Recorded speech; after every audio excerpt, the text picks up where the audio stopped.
the effect is you go through, you scan your ballot, you get a receipt, and once you get the receipt, you can then say, okay, cast or spoil. Spoil causes it to spit back out. Got some nice properties anyway. I shouldn't have put this after the real world deployment. I should have put it before, because this really hasn't had any real world deployment yet. But here's something that we hope will. In April, I was with a group of 7 experts in this area from various fields, cryptography, user interface people, people who are experts on audits and such. And we went to Travis County, Texas, which I had never heard of before, but it's where Austin is. Over 1 million people in Travis County. They have a very forward-looking election director who really wants to do things right. And we designed a system that met their needs that I'm pretty proud of, because I think it does a lot of good stuff. So the way it's designed is voters use electronic devices to say, this is how I want to vote. But they're not casting their votes on this. They're just using them to mark a ballot. And all they need from that is, once the ballot is marked, it doesn't have to be a full ballot anymore. It can just be, this is your choice for president, this is your choice for senator, this is your choice for governor, whatever. So it can be much shorter, the thing that comes out of this machine. So you make your choices, you get a marked ballot. It also gives you an encrypted receipt. Here's the piece of paper that commits. Okay? The voter can look at the printed ballot and either say, yep, this is fine, I'm going to drop it in the ballot box, I'm done, or can go back to voting officials and say, I don't like what I see for one reason or another. I decided I wanted to spoil it, or I think I made a mistake, or I don't think the choices on the ballot summary are correct. Go back and spoil it. Spoiling it acts as one of these challenges in the voter-initiated audit process, and causes a check to be done effectively, causes that to be posted. So all the encrypted ballots are posted, but the only ones that are counted are those for which a paper ballot has been deposited. All the ones are posted, though, and the posted ones that are not, that have been posted because they were spoiled, get decrypted. And everybody can check that those decryptions are correct. So it's sort of part of the verification process. So what does it look like now from the voter's perspective? Well, you can build verifiable election systems that pretty much look exactly like election systems today, with a single addition, and that is you go home with a receipt.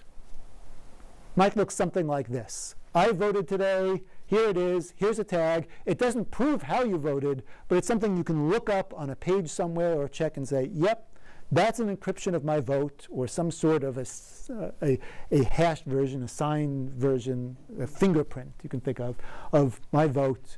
It doesn't tell how I voted, but I get to see that my vote hasn't been changed or tampered with, and I know, because I had an opportunity to challenge in real time, that my vote has been properly captured. Again, voters can use their receipts to check their results are properly recorded on a website, or do what most voters will do, throw the results away. Throw the receipts away. That's okay. They can write and use their own election verifiers to check the whole process, beginning to end, to check the mathematical proof and to check that all the spoiled ballots were properly decrypted and everything is done there. They're welcome to do that. They could download applications from sources of their choice, political parties, whatnot, to check things. And I know first-year programming course at Rice University had students write election verifiers for a system like this, and most of them were able to do it. So it's not a very difficult programming task. You could just believe the verifications done by your favorite political party, League of Women Voters, ACLU, etc. Or do, again, what most voters will do, is just accept the votes without question. Because you can't complain anymore, because you can check. So once your party has checked, it's OK. Many people have said the purpose of an election, the goal in an election is to convince the losers that they really lost. And this gives you the ability that, OK, the losers, they have nothing more. They can check as much as they want. So to wrap up, this is not a new technology. It's more than 30 years old. There are a lot of variations. You can do it on paper. You can do it electronically. You can do it remotely. You can do it in person. The focus in the last decade or so has been on the user-facing side, the front side, the interfaces. And there are real instantiations. So just for anybody who's interested in doing research, the what's left, there's a great value in continuing work on the user-facing front end, how to make it simpler to use, to understand, how to increase the assurance. The back end, we understand simple counting methods well. This is much harder if you use preferential voting or some more sophisticated voting rules. Then the back end gets a lot harder, and there's some interesting research to be done there. Maintaining good privacy while you're doing it, making things efficient. There's still research there. And that, I think I managed to wrap up in almost, yeah, it's still before 5 by my watch. So I think I'm done and ready to take questions.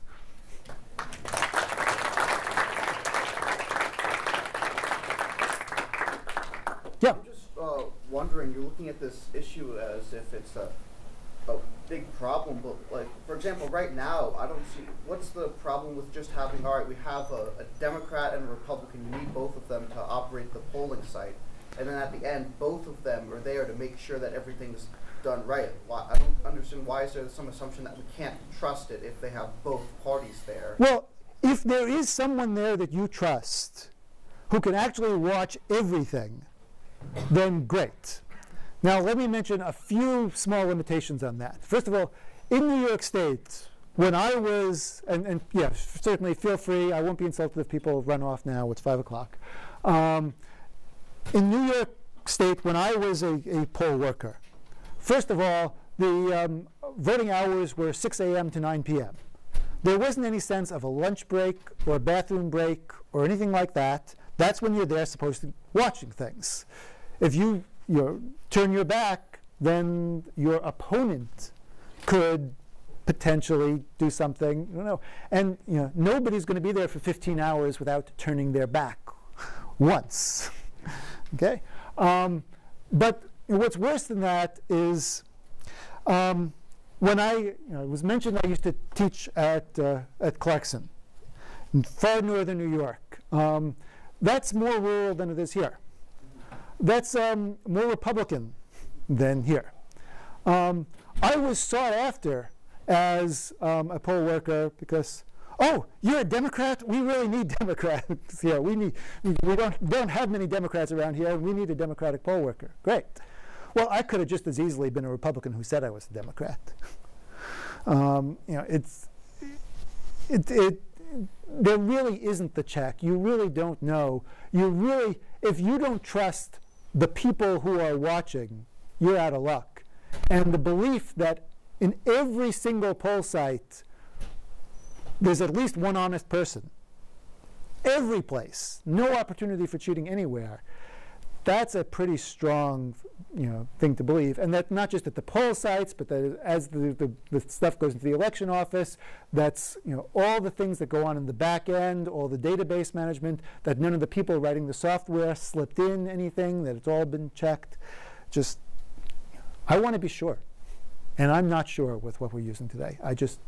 I have to believe the people behind the curtain. I can check small pieces of it, but I can't really check the whole thing without what we call end-to-end verifiability, being able to really check that the whole thing was done right.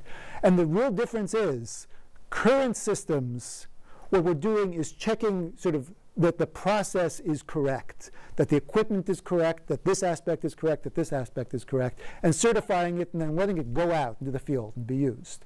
What this end-to-end verifiability allows you to do is throw that all out. And instead, we're not certifying election equipment. We're certifying elections.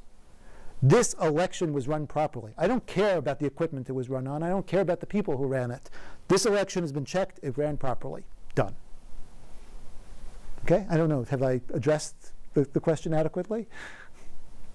I guess. I don't know. I just feel personally the bigger issue, if we're going to put in all this electronic technology, would be to have a database of voter registrations. For example, I know as a fact I'm registered in 2 places, my hometown and here. Mm-hmm. And the way the system is, there's I'm not going to bother. It's such a hassle to tell the other people back at home that I'm already registered here, but if they had, for example, something like if you have a warrant for your arrest, you can be, stopped by any cop in the country basically for speeding, and they'll look at and they can see that. So I don't understand why can't you just make a computer program where, if I put my name down to register somewhere else, it will automatically be transmitted, and then it will be the voter registration process is kind of outside of this, and it has many problems on its own. It is sometimes the case that registering in one state or usually within a state, if you move within a state, it's usually the case that when you register in one place, they notify the old place within the state. They've usually got ways of associating people like with driver's license numbers and whatnot. Across states, that's done much more poorly. And you're right, that could be done much better. There's a lot that can be improved.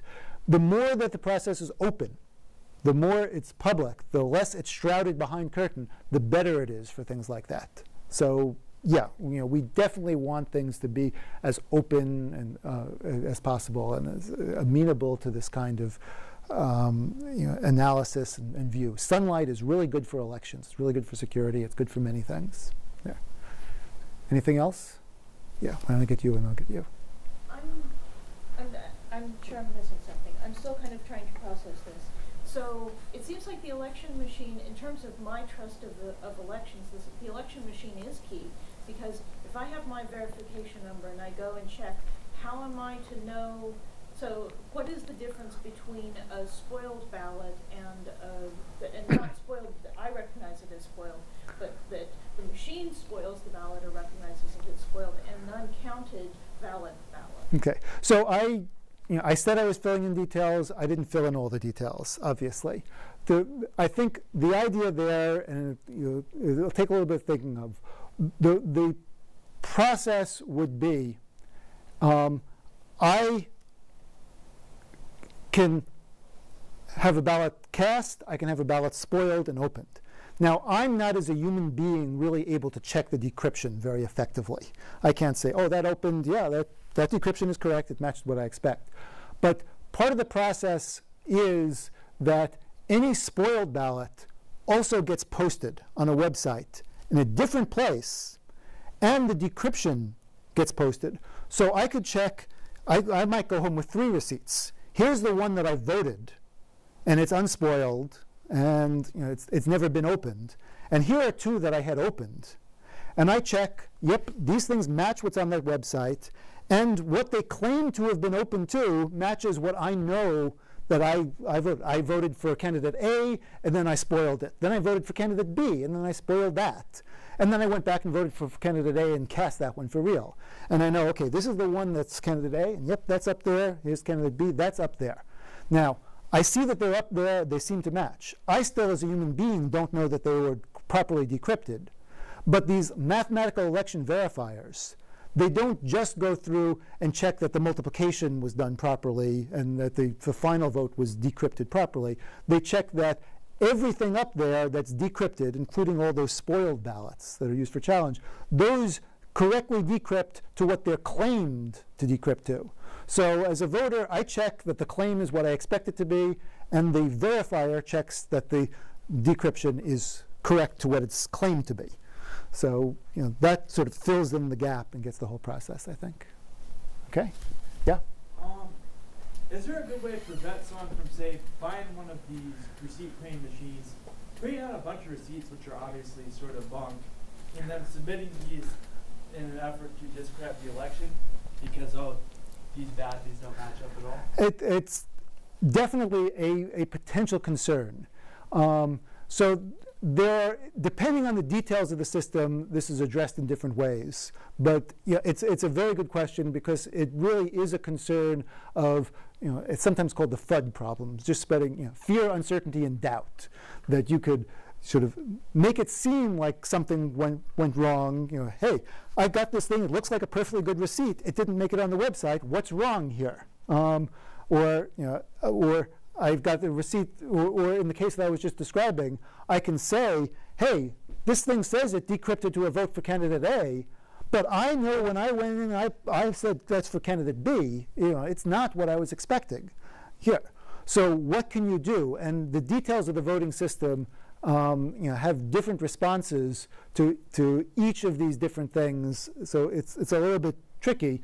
What you'd like is some sort of authentication. It's really not the right term for this, but some sort of a way to make a claim of a receipt of some sort difficult to forge. Digital signatures can be used to some extent. They're not a panacea. They don't really solve the problem. In some cases, there is no complete solution other than, wait a minute, if we have 1 million people complaining, then something seems like it may really be going on here. If we have, 2 people who are complaining, and it turns out they really know each other, and they're saying kind of the same things, there winds up being sort of an external plausibility test. Some systems can do better. The Scantegrity system has a feature, the one with the invisible ink has a feature that other systems don't. And that gives you a code that you wouldn't have had you not cast that vote, because they were all in invisible ink. So my having that code is now strong evidence that I cast a vote in a certain way.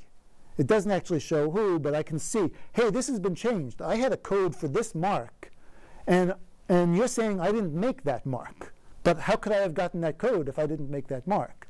So that provides something, and that's a real plus of the Scantegrity system. It's a sort of detail in the design. The other system, voter-initiated auditing and its variants, don't have that. The mark pledge system doesn't have that. So that's something that, as I talk about other research that can be done, we want to try to put that into some of these other systems to give stronger repudiation kinds of mechanisms. But yeah, that's really a great observation and a great thing to focus on to try to make things better.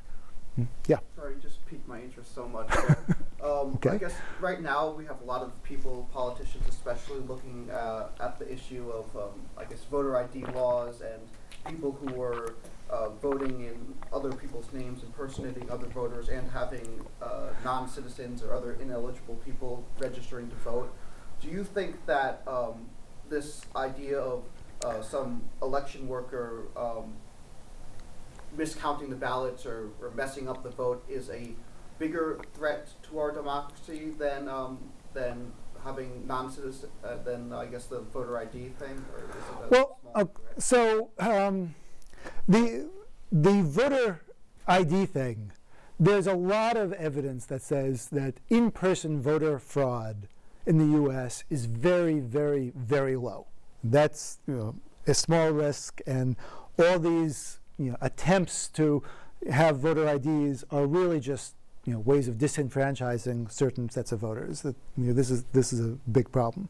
There has been a good deal of evidence to show that some larger scale electronic voting systems, especially, but the counting has been wildly off in many cases. The problem is often such that even if it's wildly off, you don't really know for sure. You can't tell. It's one of the worst things, especially about the current, completely unverified, paperless voting systems that we have.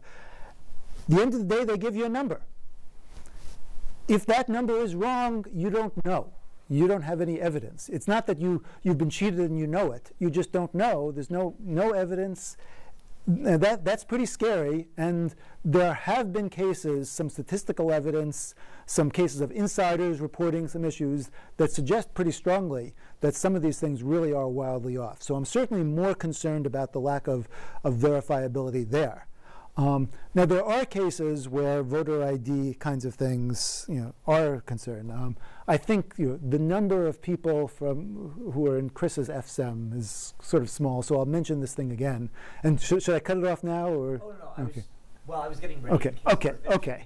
Let people know that we can continue the conversation at a reception in the atrium upstairs over food. And great. beverages. So I'll finish this up, and then we can all go upstairs. But the anecdote is from the state of Washington, the voter registration that's done there.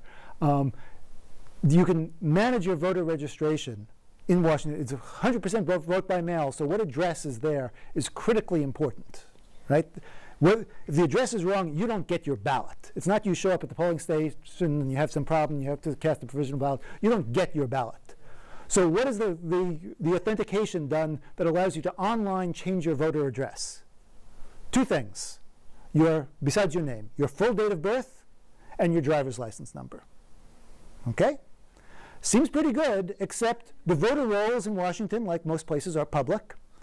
And in a few clicks, quick web search, you can easily find my voter record, which includes my full date of birth, or that of the governor or anybody else in the state. Trivial.